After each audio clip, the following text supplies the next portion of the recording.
mad in a great way. 8:19.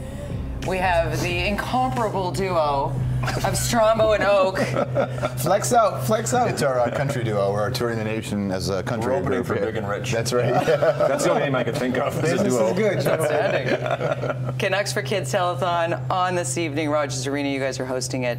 Yeah. Glad to have you here. It's going to be really great. I think that this organization, I know in Toronto, I grew up watching Pat Quinn do a lot of his work, and we know the impact that he's had here in Vancouver and getting the team to be big members of their community as well. And we know the Griffiths family, and I was at Canuck Place yesterday and seeing the work that this team does and the community does. It's great to be a part of. It's a serious fund, as we were saying during the commercial break.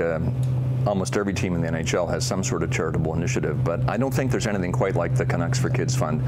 $46 million has been donated to charity over 29 years. I mean, that's serious money, and $3.3 million last year alone. But that said, it only works if people pledge and donate, and I'll be there tonight to get those phones ringing. And I think Canuck Place, it's like 80% of the money comes from donations. So they do have big supporters, but 80% from people. So you can see the phones being worked there, and Trevor rocking great suits. Right. But a big part of it is the generosity of people out here in BC. I heard there was a guy last year that hosted the telethon named Lyndon, who apparently has got a bit of a reputation here. Yeah. So we have no big shoes to fill here tonight. We're good. But listen, you mentioned you were inside Canuck Place yesterday. Yeah. The Children's Hospice does just phenomenal work for families, for these children who are just suffering. What moved you the most about the entire experience? Was it something with the kids, the staff? What stood out? We've got a room there called the Volcano Room.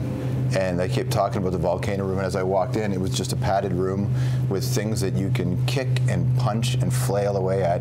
And the look in the eyes of the team, the staff, when they said, sometimes we come in here too. And that's, you just look around and think there's some real heavy work being done here. And it's not all, yes, obviously there's a cloud of sadness because of the condition of these kids and what the families have to go through. But what's really interesting is how there's just love. It's a place filled with love. And the older you get, the more you realize that's actually what matters, and that the Beatles were right in a way. All you need. That's right, in those situations. So you see that, and your heart's full when you walk out of there. I had an opportunity to connect with someone from the Canucks Autism Network. Her name is Karen Owen. She has 2 autistic sons, and her family's life has changed because of how she's connected with the Canucks Autism Network. Interviewed her week before last, and it's such an emotional story. If when you see it tonight, you're not moved, then you don't have a heart. And as she was telling it with a lot of emotion, it was all I could do not to cry. And I'm thinking about those Lugan hockey players I interviewed at the end of periods or post game or whatever. This was a wholly different world, and it's changed their lives. Her son Oliver is now on a team, and they're going to a tournament this weekend in Vernon.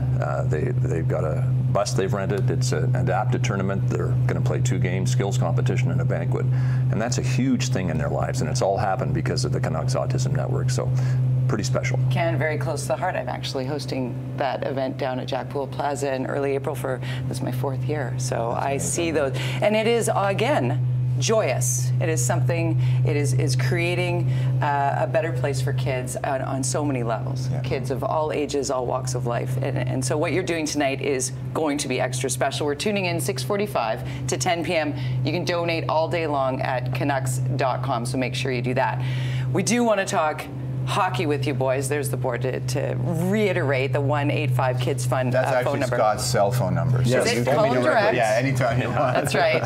Hey, and tweet about it and get involved and get your friends involved about it. And tweet at George. That's right. Yeah. Great follows on Twitter, both of these guys. Let's talk about Hockey Night in Canada. Canucks going to win the Stanley Cup here? What do you think? Let's be honest. First, they have to get into the playoffs. Right. So let's start with that. How about we roll that back to when Trevor Linden took over? Right, yeah. Did anybody even imagine that we'd be sitting here going, hey, well, might they win the Stanley Cup? Here's the thing, they have a lot of good players on this team that were on this team that made a run to the finals before. And yeah, the window does look like it's closing, but they have a good coach. They have a general manager, and what they have is a less toxic environment. There's been a complete and total change in the way the Canucks are perceived this year, in large part because of the work that Trevor Linden has done, Jim Benning and Willie Desjardins. George has nailed it. The less toxic environment is the reason, in large part, for the Canucks' success. Yeah, they've added Radim Verbata, but the Sedins are back to form, and it's just a wholly different workplace. They got 88 points.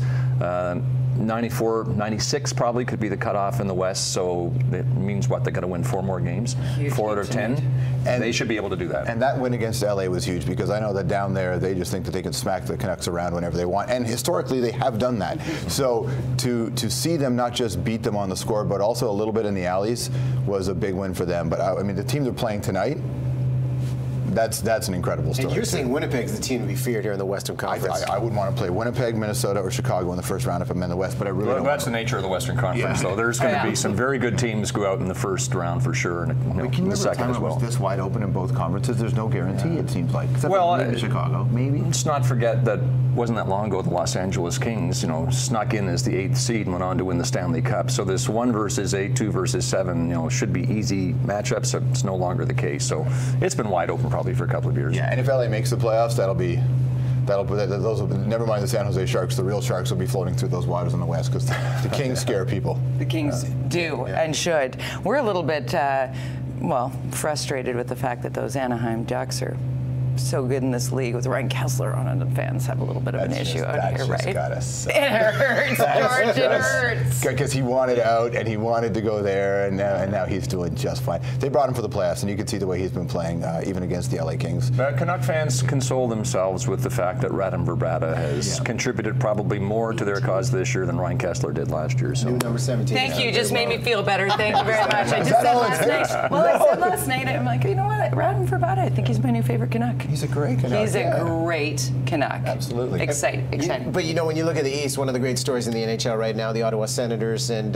what just leads to the team's success, not only a great goalie with this record, but the energy, the culture to have Ottawa now in the 8th spot is just phenomenal. Well, Dave Cameron's made a huge difference there. I mean, the big story, of course, and how can you not like it, is the Hamburglar, Andrew Hammond, who had a Midland season going in the AHL and comes to the NHL and he can't lose. If you don't like that story, you're not a hockey fan. But Dave Cameron's made a big difference, and the way that Andrew Hammond has inspired them, and they're ahead of Boston now for that final playoff spot. And so, and I think quite a story. I think the Bruins' collapse is also a big reason for it, in that Ottawa was winning those games, but the Bruins were losing at the right time, which I think gave the Senators that window. They looked at it and went, if we keep going, we can beat them. I mean, this Bruins team it's been unbelievable what's happened to them. That's a salary cap issue for sure. Every time you say the Bruins are diving, everybody here is going, I love George, I love George. What's the history between the Bruins and the Canucks? Nothing. I didn't hang out with you in the hallway there at all. We were standing next to each other going, okay, that's not how we saw this playing out.